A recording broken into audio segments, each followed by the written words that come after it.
एक बार की बात है, सुंदरवन जंगल में एक ऊंट और एक सियार रहता था। वे दोनों एक दोस्त थे।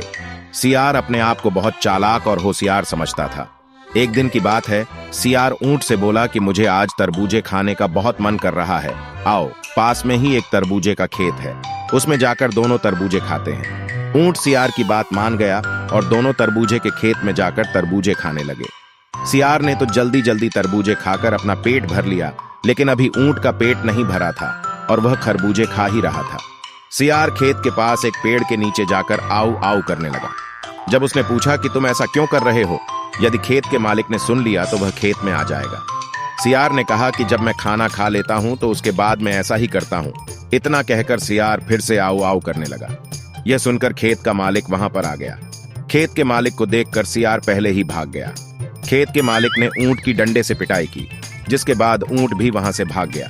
कुछ देर के बाद ऊंट जंगल में पहुंचा जहां पर सियार था। ऊंट को सियार के इस हरकत से गुस्सा तो बहुत आ रहा था, लेकिन उसने सियार से कुछ नहीं बोला।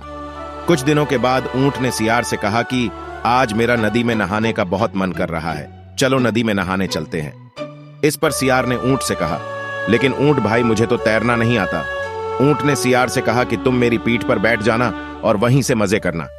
इस बात पर सियार सहमत हो गया। इसके बाद दोनों नदी की ओर चल पड़े। नदी पर जाकर सियार ऊंट की पीठ पर बैठ गया। ऊंट नदी के बीच में जाकर डुबकी लगाने लगा। ऊंट को डुबकी लगाता हुआ देखकर सियार ने उससे कहा कि ये तुम क्या कर रहे हो, ऐसे तो मैं डूब जाऊंगा। तब ऊंट ने कहा कि जब भी मैं पानी को देखता हूं तो मेरा पानी में डुबकी लगाने का मन करता है। उठ के बार बार डुबकी लगाने से सियार की जान पर बनाई और वह डूबते डूबते बचा। ऊंट के नदी से बाहर आने पर उसने राहत की सांस ली।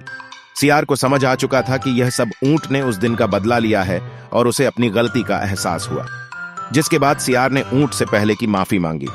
मॉरल ऑफ द स्टोरी, इस कहानी से हमें यह सीख मिलती है कि हमें कभी भी दूसरे के साथ गलत व्यवहार नहीं करना चाहिए, नहीं तो उसका परिणाम हमें भुगतना पड़ता है।